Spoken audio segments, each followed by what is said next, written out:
दोस्तों आज हम लोग क्वाड्रेटिक पॉलिनोमियल का एक बहुत ही बेसिक सा कॉन्सेप्ट डिस्कस करेंगे और इंटरेस्टिंग पॉइंट यह है कि स्टूडेंट्स को ऐसे प्रॉब्लम को सॉल्व करने में डिफिकल्टी फेस करनी पड़ती है। क्वेश्चंस कैसे होते हैं कि ग्राफ गिवन होता है और उस ग्राफ से आपको एबीसी के साइन की वैल्यू पूछी जाती है कि एबीसी का साइन क्या होगा, वो पॉजिटिव होंगे या नेगेटिव होंगे। तो स्टूडेंट को हमेशा कंफ्यूजन रहता है कि कब पॉजिटिव होगा और कब नेगेटिव होगा।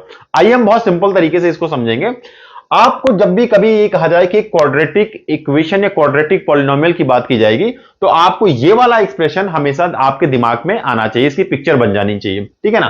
दोस्तों अगर आप देखेंगे इस क्वाड्रेटिक पॉलिनोमियल को तो बेसिकली थ्री पार्ट्स में आप इसे डिवाइड कर सकते हैं। फर्स्ट जो कि पैराबोला है, सेकंड एक स्ट्रेट लाइन है और थर्ड एक कांस्टेंट है, ठीक है ना।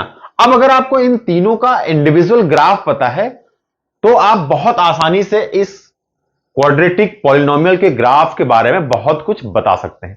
आइए समझते हैं इनके इंडिविजुअल ग्राफ कैसे होते हैं।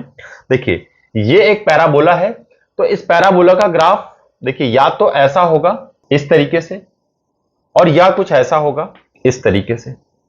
ये एक्स एक्सिस होगा, ये वाई एक्सिस होगा, ठीक है ना।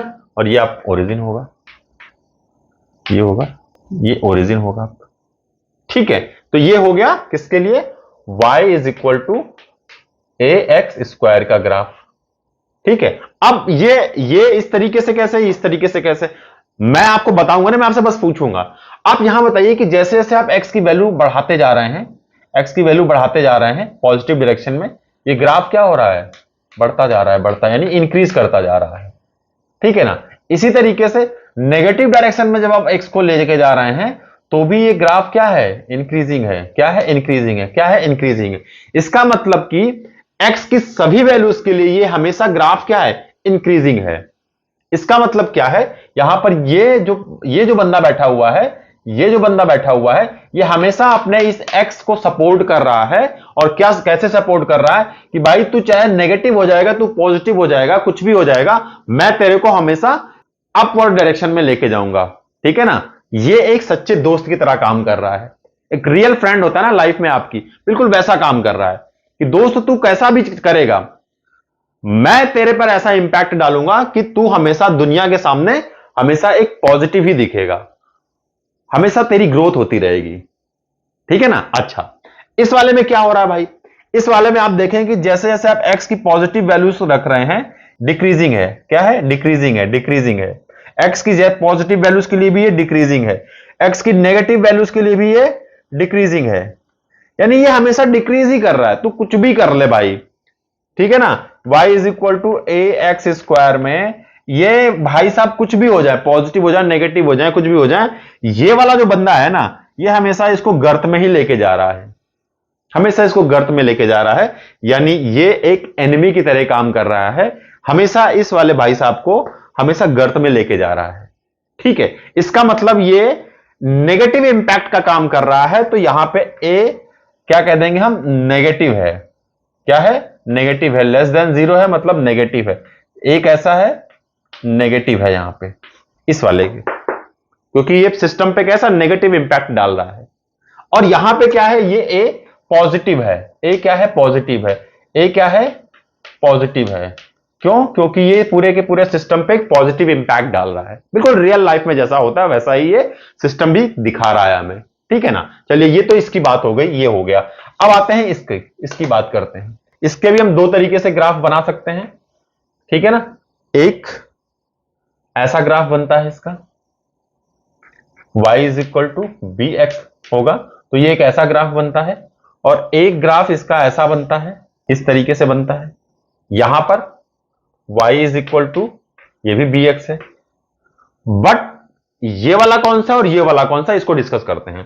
देखिए आप जैसे जैसे x की वैल्यू बढ़ाते जाएंगे, x की वैल्यू बढ़ाते जाएंगे, y भी क्या कर रहा है, y भी बढ़, जैसे यहां पे x 1 है तो ये 1 है, x हमने 2 रखा तो ये सपोज करिए 2 हो गया, 3 रखा तो ये 3 हो गया। यानी जैसे जैसे x बढ़ रहा है, इंक्रीज कर रहा है, y भी क्या है, इंक्रीजिंग है। यानी कि इनपुट जैसे जैसे बढ़ रहा है, आउटपुट भी वैसे वैसे बढ़ रहा है, करेक्ट, ठीक है। इस वाले में क्या हो रहा है, इस वाले में क्या हो रहा है, देखिए जैसे जैसे आप इनपुट बढ़ाते जा रहे हैं, ठीक है ना, 1 रखा ये -1 हो गया, आपने 2 रखा ये -2 हो गया, आपने 3 रखा, ये -3 हो गया। नेगेटिव डायरेक्शन में जा रहा है, ये और कम होता जा रहा है, यानी x बढ़ रहा है, x इंक्रीज कर रहा है, y डिक्रीज कर रहा है। x इंक्रीज कर रहा है, y डिक्रीज कर रहा है। करेक्ट? तो इसका मतलब क्या हो गया, यहां पर ये b पॉजिटिव नंबर की तरह बिहेव कर रहा है, इसका मतलब कि b कैसा है, यहां पे पॉजिटिव है, और यहां पे b कैसा है, b नेगेटिव है। कैसा है, नेगेटिव है। कैसा है, नेगेटिव है b। समझ में आ गया ना? बस अगर आपको यह पूरा सिस्टम समझ में आ रहा है, तो जब हम इन सारे सिस्टम को कंबाइन करेंगे तो आप बहुत इजीली समझ पाएंगे। अब एक लास्ट बचता है c। c क्या है, कांस्टेंट है। हमें पता है कि यह कांस्टेंट का ग्राफ कुछ ऐसा होता है, अगर मैं यहां पे बना दूं, कांस्टेंट का ग्राफ ऐसा होता है, y is equal to c। अगर है, ये कांस्टेंट है, तो या तो ये x एक्सिस के पैरेलल x एक्सिस के ऊपर की तरफ होगा, या ये x एक्सिस के पैरेलल x एक्सिस के नीचे की तरफ होगा। साफ साफ दिख रहा है, अगर ये x एक्सिस के ऊपर की तरफ है तो ये पॉजिटिव होगा, और x एक्सिस के नीचे है तो ये कोई नेगेटिव नंबर होगा। इसका मतलब अगर इस तरीके का ग्राफ है, यानी x एक्सिस के ऊपर कुछ हो रहा है, तो वहां पे c कैसा हो जाएगा, पॉजिटिव हो जाएगा, और x एक्सिस के नीचे की तरफ से है ग्राफ है, तो वहां पे c कैसा हो जाएगा, नेगेटिव हो जाएगा। बस इतनी कहानी अगर आपको समझ में आ चुकी है, तो आप बिलीव मी कि इस क्वाड्रेटिक पॉलिनोमियल का कैसा भी ग्राफ आपको दे दिया जाएगा, आप बहुत इजीली ए, बी और सी के साइन आइडेंटिफाई कर पाएंगे। तो आइए देखते हैं कुछ ग्राफ की हेल्प से कि हम इन कॉन्सेप्ट को कैसे अप्लाई करते हैं।